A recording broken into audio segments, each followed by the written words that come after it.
Royal Challengers Bengaluru RCB మరియు Punjab Kings PBKS మధ్య జరిగిన ఐపీఎల్ 2025 ఫైనల్ కేవలం ఒక ట్రోఫీ కోసం కాదు.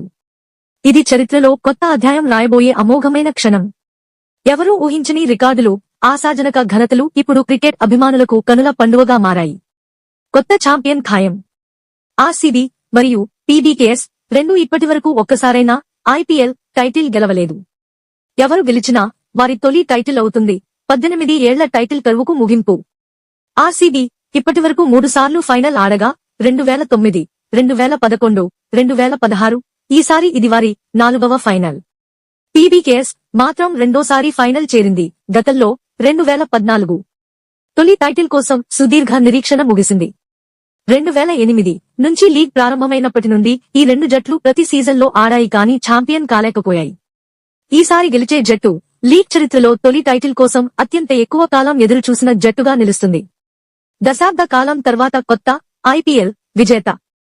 చివరిసారిగా పూర్తిగా కొత్త జట్టు ఐపీఎల్ టైటిల్ గెలిచింది 2016లో సన్ రైజర్స్ హైదరాబాద్. ఈసారి గెలిచే జట్టు ముంబై, చెన్నై వలె ఆధిపత్యం కలిగిన వాతావరణంలో చరిత్ర సృష్టించనుంది. కెప్టెన్సీలో అరుదైన ఘనతలు. ఆర్సీబీ గెలిస్తే రజత్ పాటిదార్ బెంగళూరుకు టైటిల్ అందించిన తొలి కెప్టెన్ అవుతాడు. పైగా ఇది అతని కెప్టెన్సీలో తొలి సీజన్ కావడం విశేషం.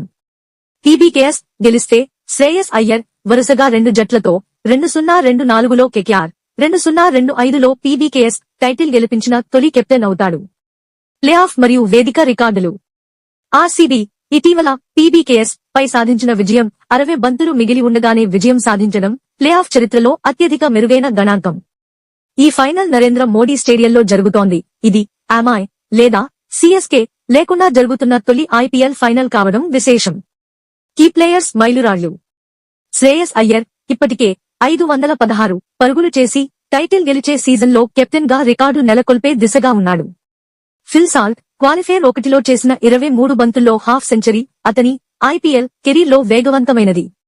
క్వాలిఫైర్ 1 ట్రెండ్ బ్రేక్ అవుతుందా? 2011 తర్వాత 14 సీజన్లలో 11 సార్లు క్వాలిఫైర్ 1 గెలిచిన జట్టే టైటిల్ గెలిచింది. ఆ ట్రెండ్ ఆర్సీబీ చేత కొనసాగుతుందా? లేక ఎలిమినేటర్ ద్వారా వచ్చిన పీబీకేఎస్ దానిని చెరిపేస్తుందా? ఏ జట్టు గెలిచినా చరిత్ర తిరిగి రాయబోతుంది. అభిమానుల కలలు నిజం కాబోతున్నాయి. ఈసారి నిజంగా ఈ సాలా కప్ ఎవరిదు అనేది శాశ్వత జవాబును పొందబోతోంది.